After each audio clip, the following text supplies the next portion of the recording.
Washington. President Donald Trump proudly announced a new trade agreement on Thursday, which will, on average, triple the taxes Americans pay on British imports.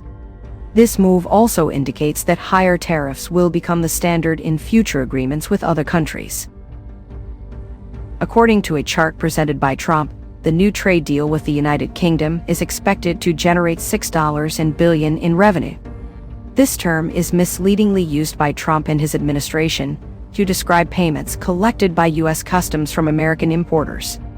The newly established 10% rate for nearly all goods, announced last month for countries worldwide, is significantly higher than the previous average rate of 3.4% that Americans paid for goods from Britain and Northern Ireland.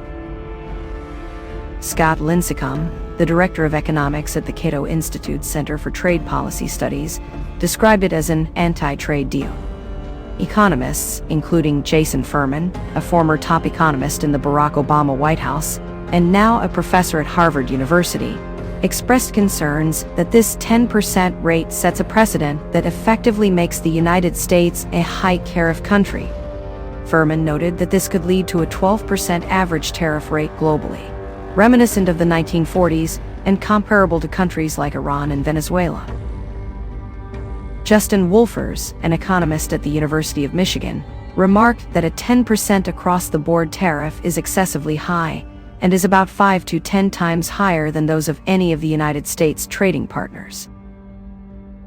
Trump mentioned that he agreed to reduce his 25% tax on imported cars to 10% for the first 100,000 cars entering from the UK each year. This decision was made to support the British auto industry, which primarily produces high-end luxury cars such as Bentley and Jaguar.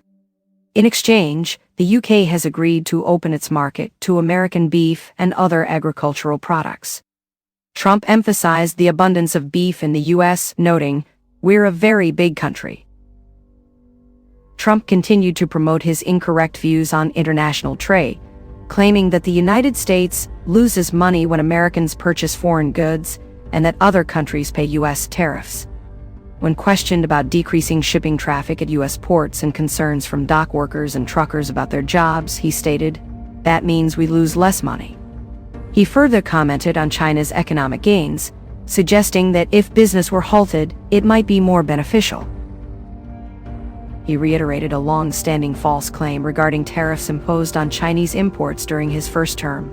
"China paid hundreds of billions of dollars in tariffs when I was president." In reality, these tariffs are paid by American importers, primarily manufacturers buying raw materials and retailers, who then pass these costs on to consumers through higher prices. If all the tariff rates announced by Trump on April 2nd, referred to as Liberation Day, are implemented, it will result in an additional $2.04 trillion in taxes for American importers and consumers over a decade.